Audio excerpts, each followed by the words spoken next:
Assalamualaikum warahmatullahi wabarakatuh. Salam sejahtera untuk kita semua. Salam Rahayu. Halo teman-teman semua, perkenalkan nama saya Justian Pilar Lambar Galapuri dari Ilmu Komunikasi Universitas Muhammadiyah Yogyakarta, serta mata kuliah Metode Penelitian Kualitatif 2023. Di sini saya akan menjelaskan terkait beberapa metode atau beberapa analisis metode penelitian kualitatif, yaitu analisis framing, analisis naratif, dan analisis semiotika.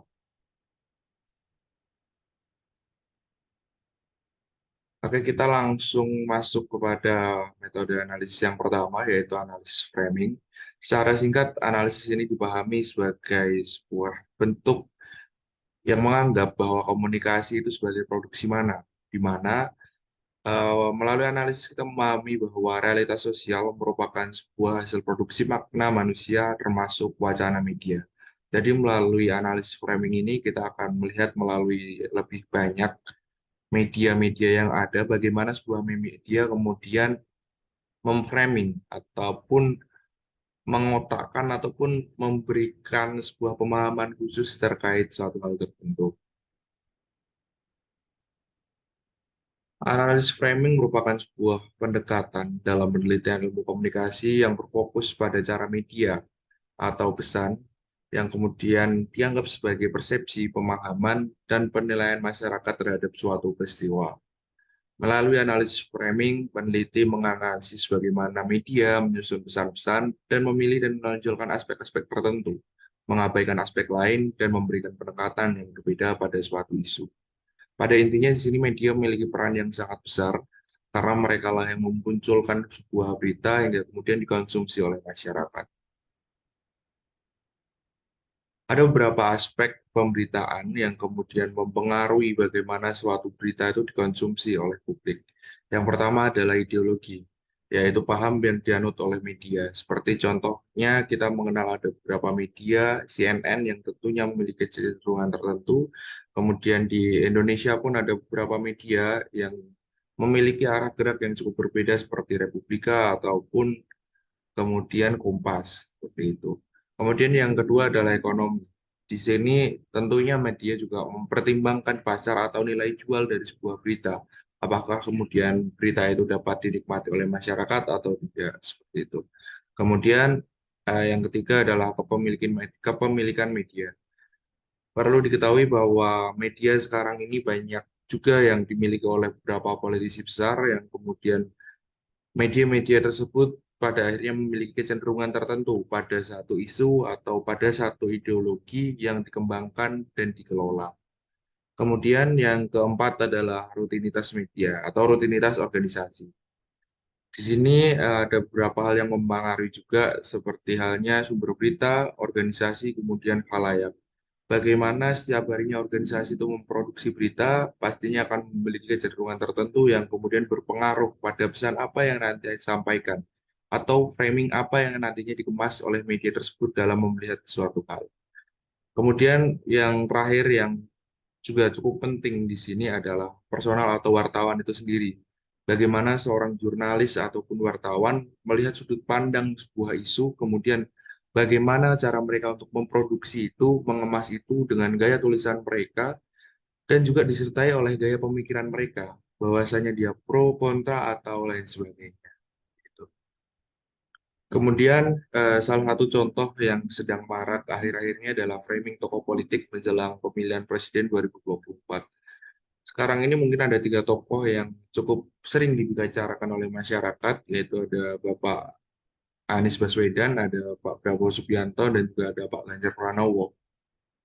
Memang menjelang pemilu 2024, persaingan antar politisi ini semakin ketat, ditunjukkan dengan maraknya isu yang saling menyerang satu sama lain, yang mana bisa kita lihat bahwa sekarang ini Pak Prabowo kita bisa lihat media memframing dia seperti orang yang tegas, kemudian orang yang cukup keras dan lain sebagainya. Begitu juga dengan Pak Anies yang mungkin sekarang ini kerap di framing ke arah parapan, ataupun Pak Ganjar yang belum lama ini terkena kasus atau isu pornografi. Gitu. Kemudian next ke metode selanjutnya yaitu metode analisis naratif. Pada metode analisis naratif, teks dinilai sebagai sebuah peristiwa, baik itu teks fiksi ataupun non-fiksi, dengan melihat story dan plot.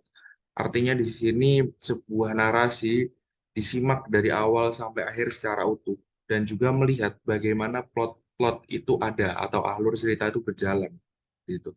Kemudian dalam sebuah ideologi, narasi juga tak kalah penting dalam memainkan sebuah peran untuk menunjukkan suatu hal itu benar atau tidak. Seperti contohnya sebuah putri dari kerajaan dikenal sebagai orang yang halus, baik, kemudian dicintai oleh masyarakatnya. Hal-hal ini muncul di pikiran masyarakat karena seringkali sebuah film-film menampilkan sosok putri kerajaan seperti itu. Kemudian di sini analisis naratif secara umum merupakan pendekatan yang bertujuan untuk memahami, menganalisis, dan menginterpretasi narasi atau cerita yang disampaikan melalui media atau komunikasi manusia. Jadi memang narasi itu disusun oleh manusia dengan maksud dan tujuan tertentu untuk menjelaskan sebuah karakter atau mungkin sebuah kecenderungan yang dimiliki oleh tokoh-tokoh tertentu. Pendekatan ini melibatkan pengidentifikasian struktur naratif, karakter, plot tema, dan pesan yang terkandung dalam narasi. Metode ini biasanya dipakai untuk menganalisis sebuah novel ataupun film untuk melihat secara utuh bagaimana peristiwa satu berkorelasi dengan lainnya. Intinya melalui analisis naratif ini peneliti melihat bagaimana peristiwa satu berhubungan dengan peristiwa lainnya dan hal itu dilihat dari awal sampai akhir jadi tidak terpotong ataupun diubah satu di antara yang lain seperti itu. Kemudian salah satu contoh analisis film di sini saya mencontohkan analisis tokoh Ajo Kawir dalam film berjudul Seperti Dendam Rindu Harus Dibayar Tuntas.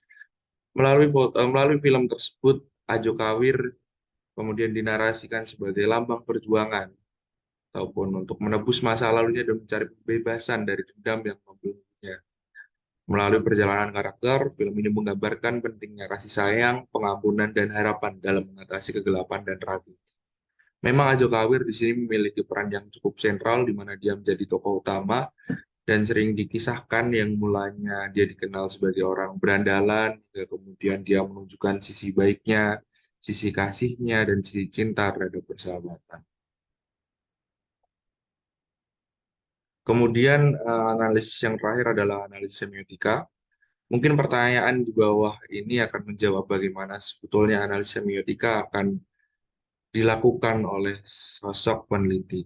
Bagaimana kemudian sebuah tanda memiliki peran untuk menyampaikan makna hingga dipahami oleh sejumlah orang. Analisis ini akan menjawab itu. Melalui analisis semiotika, peneliti dapat menarik kesimpulan tentang makna, pesan, atau representasi yang terkandung dalam tanda-tanda yang diteliti.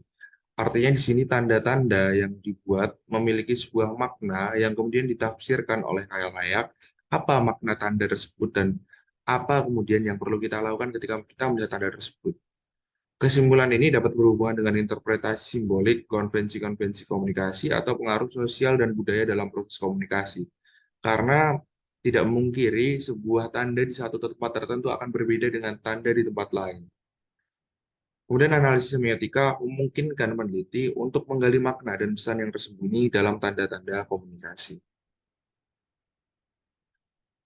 Salah satu contoh analisis semiotika saya ambil dari jurnal Koneksi oleh Leonardo dan Junaidi pada tahun 2020 yang berjudul Kritik Sosial dalam Stand Up Comedy oleh Pragiwaksono dalam acaranya yang bertajuk Pragiwaksono World Tour. Nah, di sini ada sebuah tanda-tanda yang ditemukan oleh peneliti bahwa Panji Pragiwaksono, stand up comedy yang saat itu sedang show, menandakan bahwa dia memunculkan kritik-kritik secara satir melalui pembuatan anak-anak, kritik tentang YouTube anak-anak, kritik ketua PSSI, dan lain sebagainya. Kritik ini dikemas tidak serta-merta ditunjukkan secara langsung, melainkan secara satir atau mungkin secara sembunyi-sembunyi seperti itu secara umumnya.